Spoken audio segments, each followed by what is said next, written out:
Welcome to the program. I'm Jessica Van Vonderen. A line in the sand, that's what the state government's calling its decision to end sand mining on Stradbroke Island in 8 years' time. They say it gives everyone certainty about the future, but almost everyone affected by the plan is nervous. The sand mining company is looking at closing much sooner than it expected, and small businesses are afraid that when the miners go, there'll be a void that can't be filled. Karen Berkman reports. Some people say sand mining has made Stradbroke Island. Others say it's destroying it. The state government says it's time it all came to an end. With the declaration of this park, we begin the process of turning Stradbroke Island into a protected place, and we begin the process of ending sand mining. The company that mines 3 sites on the island maintains they had the right to continue until at least 2027. But last week, the government introduced legislation that would end most mining by 2019. The bill was a surprise to us. In June last year, the state government said most of the island would become national park by 2027, but it had stopped renewing the company's lease for its biggest mine, Enterprise. No one ever said at that time that the Enterprise mine would continue to 2027. Mining has gone on at Enterprise for the last 3.5 years without a formal lease. But last week, the state government put through new legislation enabling it to continue for 8 more years. The company says it could have adapted to 2027, but this time frame is too short. We made the hard choices. We made what we thought was a good compromise. We traded off high ecological value land for disturbed land, moved our operations around to fit in with the Premier's announcement, and then we get a change in the game. The mining company Sibelco is a vast multinational, privately owned by a Belgian family. In the last 2 years, it's taken control of an operation that dates back to the 50s, producing zircon, rutile, ilmenite and silica. They think they've been treated unfairly. This community here has thrived on the mining industry and the dual economy of tourism and mining, and now we've got to look at something else. Sibelco acknowledges they were planning to close their smaller mine, Yarraman, in 2015, cutting their operations almost in half. So significant job losses in the mining industry were always on the table and were always going to happen in 2015. The state government believes it's time for Stradbroke Island to develop tourism as its new economic mainstay. You know, there are huge parts of North Stradbroke Island that none of us have had the opportunity to ever see because they've been locked up in mining leases. But some of the businesses hinged to both mining and tourism are sceptical that the island's delicate economy can be transformed in less than a decade.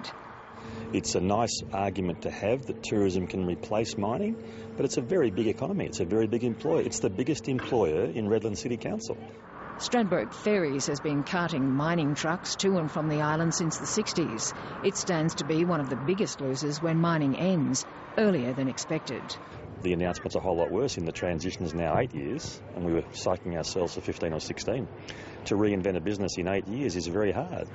The 220 businesses on the island have recently formed a Chamber of Commerce to develop a plan, but some individual operators are nervous. I don't see that there's going to be an incredible increase in tourism. I think they're dreaming.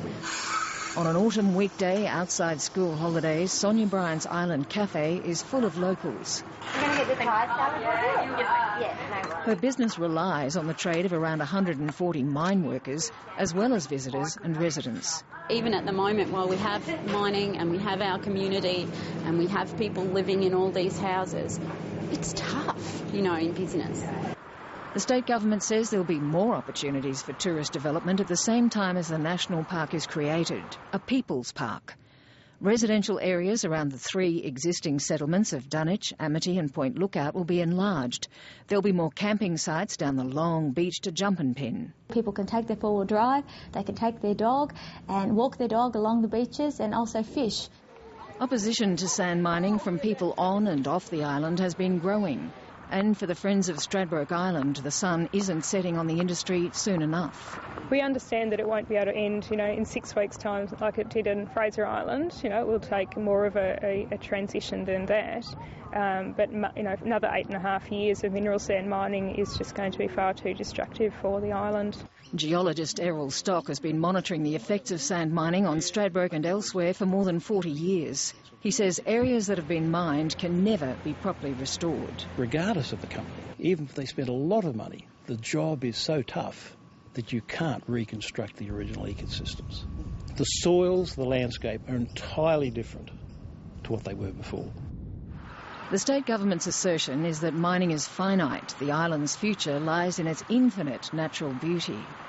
Sibelco says it's been a good custodian, displaying an environmental award from the Premier's Department and citing its support for local Aboriginal workers. 50 Indigenous families are directly supported by the mine here, so that's about $2.6 million worth of wages annually. Some of the local elders credit the mine with transforming the island. Because years ago we had nothing before the mining came. We had no roads, no water laid on here, because the government left us with nothing. Margaret ISELIN's family worked for the mine. My husband did for 34 years. We managed to get our own home. We schooled our children. They all ended up with good jobs. So we're very happy for what we've got out of the mining. But Indigenous opinion is as divided as the white communities. I believe sand mining is a major destructive industry. It destroys not only our fragile ecosystems and our environment, but it also desecrates our cultural heritage, which is an ancient heritage on this place. Dale RUSKA points to the area just north of Dunwich called the 1 Mile, where Aboriginal people have been living for more than 100 years. Our people reside there and are considered as illegal squatters, and they live in third world conditions. They don't have any town water supplied. They have to pay for their own housing needs. They have to pay for getting their own electricity connected. The mining company hasn't supported them in any way or form. He believes the decision to end mining early is inextricably tied up with the native title claim. That's what our efforts for the last 20-something years has been about, getting recognition of our rights of ownership and having our land returned to us so that we can be fully responsible for it and in control of what happens with it. But he says the new legislation means the big decisions will already have been made for their country. Making sure that we resolve native title is a huge issue, I think, in regards to the future of North Stradbroke Island. The claim goes to court in July. In June, Sibelco will be back in court over charges it illegally sold B-grade sand, a byproduct of its silica mine, for decades. The Court of Appeal, Queensland's highest court, has found that they acted unlawfully in what they did. The mining company says it was all above board. We definitely didn't steal any sand. How can you steal sand if you pay a royalty from it and have an approval from a minister? The state government is pursuing Sibelco under 3 pieces of legislation and has passed on evidence to the police. Therefore, it is now a matter between the DPP and the police to see whether there are any criminal proceedings that could be taken. Meanwhile, it's time for the island's economy to mature. There's been a nice balance of industry, tourism, locals and visitors. It's a nice, sustainable economy. The problem is, sustainable economies is different than sustainable environments, and I think people get confused. We've now got an outcome that doesn't work for anyone. But Dale RUSKA says other places have been through similar cycles and survived. They just go through normal transitions and they create alternative economic opportunities for themselves, like people have done many times before. The Premier believes it can be done in 8 years.